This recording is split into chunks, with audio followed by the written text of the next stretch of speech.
Hi guys, China আজি পৃথিৱীৰ second most powerful country. যদি আমি economic wise, GDP, infrastructure, technology বা military প্ৰায় সকলো ফিল্ডতে চাইনাই ইউনাইটেড ষ্টেটছ অফ আমেৰিকাক নেক টু নেক কম্পিটিশ্যন দি আছে। কিন্তু এটা কথা আপুনি ইমেজিনো কৰিব পাৰেনে যে 40 years আগত চাইনাৰ প্ৰপাৰ্টি ৰেট অলমষ্ট 90%তকৈও বেছি আছিল। দুৰ্ভিক্ষতাৰ দলিততে সেই দেশখনৰ অৱস্থা একেবাৰে বেয়া কৰি পেলাইছিল। বাট তাৰ 30 years পাছত এই দেশখনৰ এনেকুৱা এটা মেজিকেল ট্ৰেন্সফৰ্মেশ্যন দেখা পোৱা গৈছে, যাৰ বাবে আমি আজি ক'ব পাৰোঁ যে চাইনা ইণ্ডিয়াৰ দৰ দেশতকৈ অলমষ্ট 50 years আগবাঢ়ি আছে। আজি চাইনাৰ property rate less than 1% and China আজি ৱৰ্ল্ডৰ ছেকেণ্ড লাৰ্জেষ্ট ইকনমি। আজিৰ দিনটোত প্ৰায় সকলো ফিল্ডতে চাইনা আমাতকৈ বহুত বেছি আগবাঢ়ি আছে। আই নো ইট চাউণ্ডছ হাৰ্ছবেক্ট, কিন্তু আজিৰ দিনত সেইটো এটা ফেক্ট হয়। আহক আমি এই ভিডিঅ'টো জানিবলৈ চেষ্টা কৰোঁ কেনেদৰে চাইনাই ইমান কম সময়ত আমাৰ ইণ্ডিয়াতকৈ ইমান বেছি কেনেকৈ আগবাঢ়ি গ'ল। চ' লেটছ গেট ষ্টাৰ্টেড।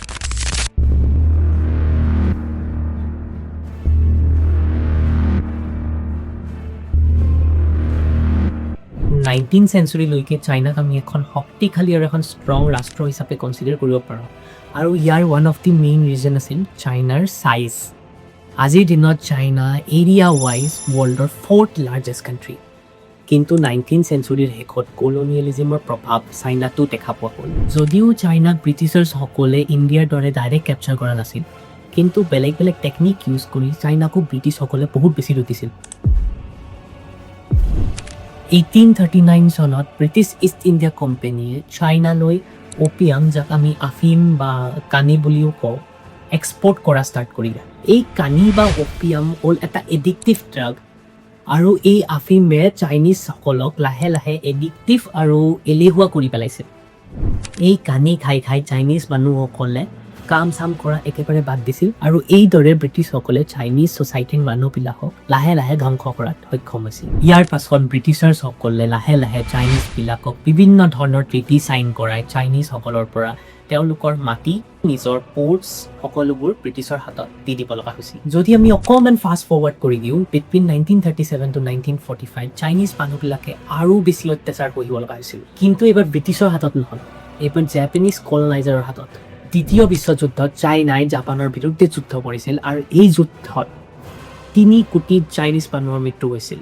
কিন্তু এই সকলোবোৰ হৈ যোৱাৰ পাছতো চাইনাই এলাইড ফৰ্চেছৰ লগত মিলি তৃতীয় বিশ্বযুদ্ধ জিকিবলৈ সক্ষম হৈছিল।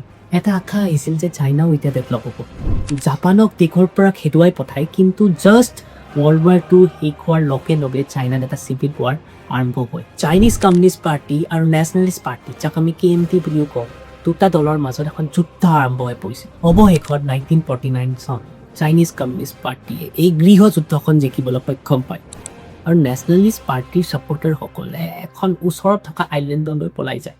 এই আইলেণ্ডখনেই হ'ল টাইৱান, আৰু যোনখন মেইন চাইনা হয়, মেইনলেণ্ড চাইনা, তাক ৰুল কৰিবলৈ আৰম্ভ কৰিলে কমিউনিষ্ট পাৰ্টীৰ এজন লিডাৰ। তেওঁৰ নাম হ'ল মাও জেডং। যিদৰে 15 আগষ্ট 1947 চনত ইণ্ডিয়াই ব্ৰিটিছৰ পৰা স্বাধীন হৈ এখন ভাৰত নামৰ এখন স্বাধীন দেশৰ জন্ম হ'ল, ঠিক তেনেদৰেই 1 অক্টোবৰ 1949 চনত পিপল ৰিপাব্লিক অফ চাইনা নামৰ দেশখনৰ জন্ম হ'ল।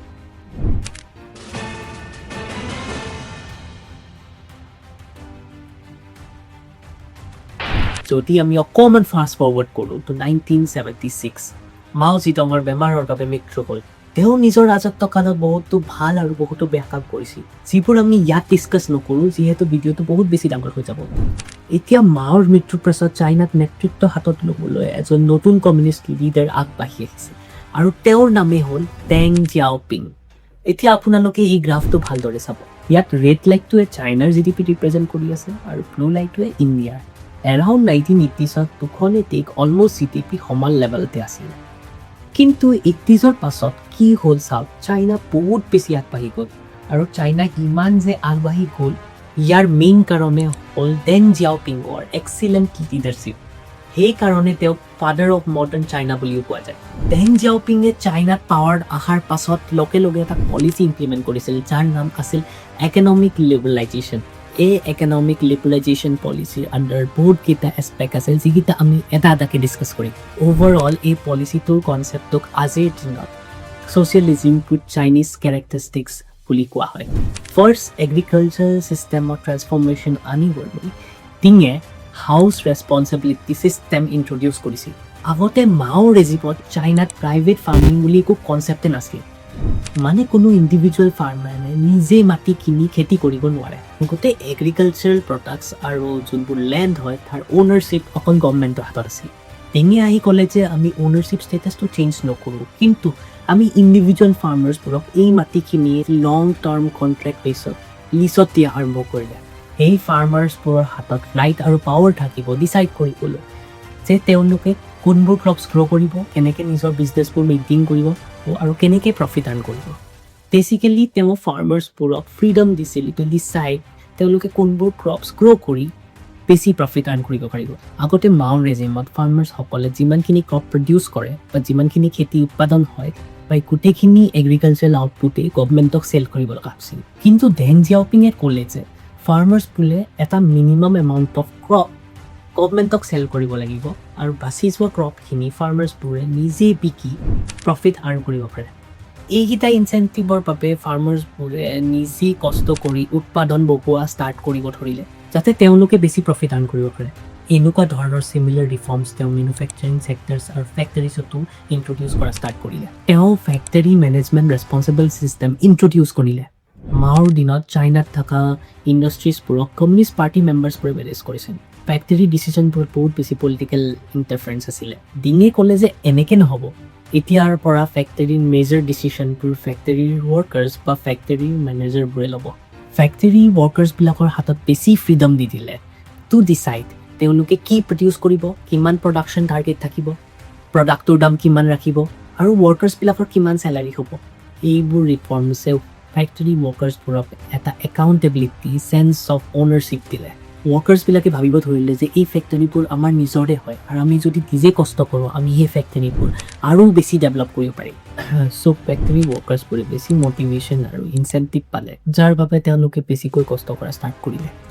এইবোৰ পলিচিৰ বাবে চাইনাত বহুত মানুহে দৰিদ্ৰতাৰ পৰা মুক্তি পাবলৈ ধৰিলে। 1978 পৰা 1984 চনৰ মাজত চাইনাত এগ্ৰিকালচাৰেল এভাৰেজ গ্ৰ'থ ৰেট প্ৰায় 7.4% কৈ পাইছিল। ডিৰেঙৰ নেক্সট ডাঙৰ ষ্টেপ আছিল is two educate the Chinese population. শিক্ষাৰ ক্ষেত্ৰত তেওঁ বিশেষ গুৰুত্ব আৰু জোৰ দিছিল। 1986 চনত চাইনিজ গভৰ্ণমেণ্টে কম্পালচৰী এডুকেশ্যন ল' ইণ্ট্ৰডিউচ কৰিছিল আৰু 9 বছৰ বয়স হ'লে সকলো চাইনিজ ল'ৰা ছোৱালীৰ বাবে ফ্ৰী এণ্ড কম্পালচৰী এডুকেশ্যন। যদি আমি ইণ্ডিয়াৰ লগত কম্পেয়াৰ কৰোঁ, ইণ্ডিয়াৰ ৰাইট টু এডুকেশ্যন এক্ট আহিছিল 2009 চনত, চাইনাতকৈ বহুত বেছি পাছত। লাহে লাহে চাইনিজ গভৰ্ণমেণ্টে এডুকেশ্যন ছেক্টৰত বেছি পইচা ইনভেষ্ট কৰা ষ্টাৰ্ট কৰিলে। 1982 চনত চাইনিজ গভৰ্ণমেণ্টে GDPৰ 2% স্পেণ্ডিং অকল এডুকেশ্যনত কৰিছিল, যিটো লাহে লাহে বাঢ়ি গৈ 2014 চনত 4.1% হৈ গ'ল। চ' কম্পেয়াৰ টু ইণ্ডিয়া, চাইনাই বহুত বেছি পইচা এডুকেশ্যনত ইনভেষ্ট কৰে। চাইনাই টেকনিকেল আৰু ভকেশ্যনেল এডুকেশ্যনতো স্পেচিয়েল ফ'কাছ দিয়া ষ্টাৰ্ট কৰিছিল। চাইনাই ইউথ জেনেৰেশ্যনক স্কিল ডেভেলপমেণ্ট ট্ৰেইনিং দিয়া ষ্টাৰ্ট কৰিলে, যিবোৰ স্কিল একচুৱেলি জববোৰত দৰকাৰ হৈছিল। এইবোৰ গভৰ্ণমেণ্টৰ মেজাৰ্ছৰ বাবে চাইনাৰ লিটাৰেচি ৰেট বহুত বেছি ইম্প্ৰুভ হ'ব ধৰিলে। 1982 চনত চাইনাৰ লিটাৰেচি ৰেট অকল 65% আছিল এণ্ড 2012ত 95%টো ক্ৰছ কৰি গ'ল।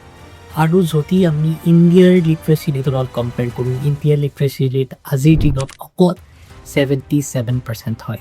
যদি আমি হেল্থ কেয়াৰ ছেক্টৰৰ কথাও কওঁ, চাইনাই হেল্থ কেয়াৰ ছেক্টৰটো ইণ্ডিয়াতকৈ বহুত বেছি পইচা খৰচা কৰে। ফৰ কম্পেৰিজন, চাইনাই 2020 5.59% অফ নিজৰ GDPৰ হেল্থ কেয়াৰ ছেক্টৰত স্পেণ্ডিং কৰিছিল and in the same time ইণ্ডিয়াই only 2.9% of the GDP। Deng জিয়াওপিঙৰ নেক্সট ডেভেলপমেণ্ট ষ্ট্ৰেটেজিটো আছিল TVE, মানে টাউন এণ্ড ভিলেজ এণ্টাৰপ্ৰাইজ। এইটো আমাৰ ইণ্ডিয়াত থকা কোঅপাৰেটিভ মডেলবোৰৰ লগত বহুত ক্ষেত্ৰত চিমিলাৰ হয়। ইণ্ডিয়াত কোঅপাৰেটিভ সকলৰ অ'নাৰবোৰ এই কোঅপাৰেটিভত যোনে কাম কৰি থাকে তেওঁলোকে সেই কোঅপাৰেটিভটোৰ অ'নাৰ বুলি ক'ব পাৰে। বাট আনলাইক কোঅপাৰেটিভছ, এই টিভিজবোৰ গাঁওবোৰে বা টাউনশ্বিপবোৰে অ'ন কৰে।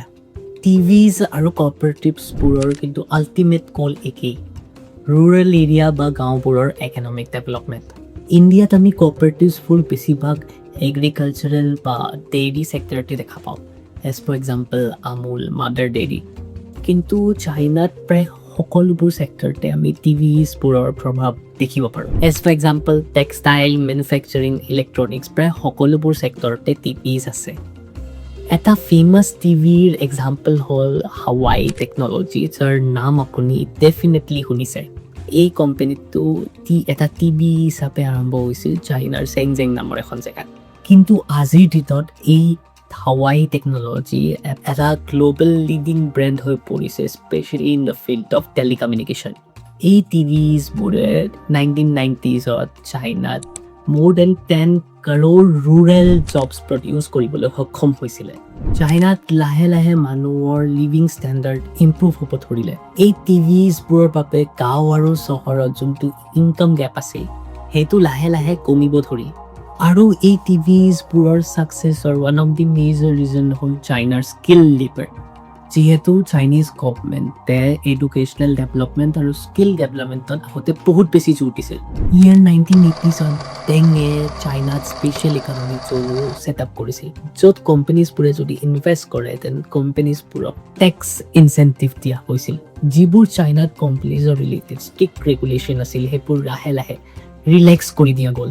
এণ্ড লাহে লাহে এই স্পেচিয়েল ইকনমিক জ'নবিলাকে ফৰেন ইনভেষ্টমেণ্টক এট্ৰেক্ট কৰিবলৈ সক্ষম হ'ল। আৰু এই স্পেচিয়েল ইকনমিক জ'নবোৰ one of the main reason why আজি চাইনাই ইমান উন্নতি কৰিলে।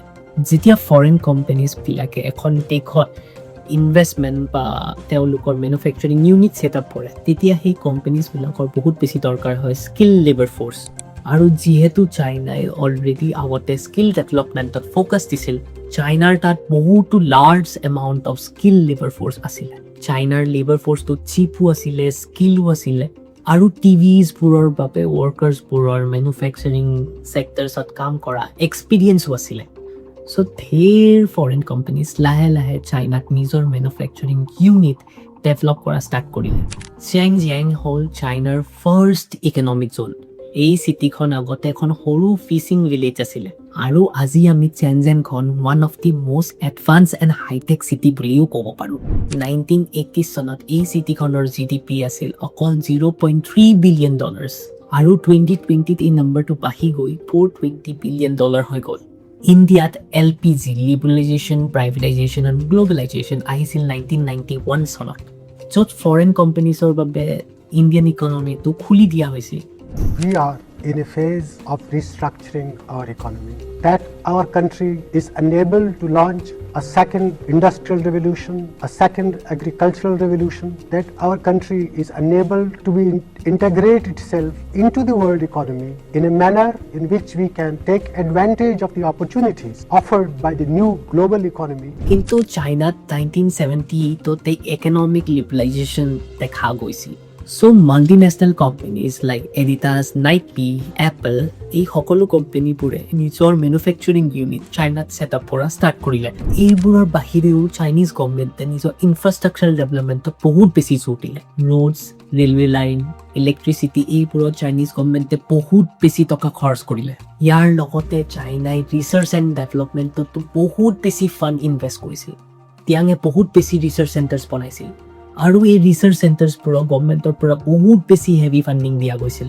একৰ্ডিং টু 2020 ডেটা, চাইনাই এৰাউণ্ড $500 বিলিয়ন অকল ৰিচাৰ্চ এণ্ড ডেভেলপমেণ্টত খৰচা কৰে। আৰু ইয়াৰ আউটকামৰ one of the best example হ'ল বেইজিঙত থকা জংজুৱাংচং ছায়েন্স পাৰ্ক, যিখন আজিৰ দিনত এখন পৃথিৱীৰে টেকনলজিকেল হাব বুলি ক'ব পাৰি। এই পাৰ্কখনৰ ভিতৰত আপুনি বহুতো হাইটেক কোম্পানীজ, ইণ্ডাষ্ট্ৰিজ, ইউনিভাৰ্চিটিজ আৰু ৰিচাৰ্চ ইনষ্টিটিউট একেলগে দেখা পাব। চ' আল্টিমেটলি চাইনাই কি কৰিলে? চাইনাই এটা চিম্পল কিন্তু পাৱাৰফুল ষ্ট্ৰেটেজি ফ'ল' কৰিছিল। মানুহক ইনচেণ্টিভ দিলে যাতে বেছি কাম কৰে, নিজৰ ইকনমিক গ্ল'বেল মাৰ্কেটলৈ অ'পেন কৰিলে, এডুকেশ্যন আৰু স্কিল ডেভেলপমেণ্টক প্ৰায়ৰিটি বনাই হেভি ইনভেষ্টমেণ্ট কৰিলে, ইনফ্ৰাষ্ট্ৰাকচাৰ আৰু টেকনলজিৰ ক্ষেত্ৰতো বহুত বেছি ইনভেষ্টমেণ্ট কৰিলে। আৰু এই সকলোবোৰ মিলি ক্ৰিয়েট হ'ল এটা কমপ্লিট ইকনমিক ট্ৰেন্সফৰ্মেশ্যন মডেল, যিবোৰৰ বাবে আজি চাইনা ৱৰ্ল্ডৰ ছেকেণ্ড লাৰ্জেষ্ট ইকনমি, আৰু বহুত ক্ষেত্ৰত আমি চাইনাক এজ এ ডেভেলপ নেশ্যন বহু কনচিডাৰ কৰিব পাৰোঁ। যদি চাইনা ইমান কম সময়ত আমাতকৈ ইমান আগবাঢ়ি গ'ল, তেন্তে আমি কিয় নোৱাৰিম? অফক'ৰ্ছ ইণ্ডিয়াইও পাৰিব। আচলতে প্ৰব্লেম কেপেবিলিটিৰ নহয়, প্ৰব্লেম হ'ল ডিচিশ্যন, ডাইৰেকশ্যন আৰু এক্সিকিউশ্যনৰ। যদি ভিডিঅ'টো চাই ভাল লাগিলে ডেফিনেটলি লাইক কৰিব, শ্বেয়াৰ কৰিব আৰু কমেণ্ট ছেকশ্যনত জনাব। এইটো মোৰ ফাৰ্ষ্ট ভিডিঅ' আৰু মই এইদৰে ইনফৰ্মেটিভ এণ্ড এডুকেশ্যনেল কণ্টেণ্ট লাহে লাহে আপলোড কৰি থাকিম। চ' ভিডিঅ'ছবোৰ পাবলৈ হ'লে চেনেলটো ছাবস্ক্ৰাইব কৰিব।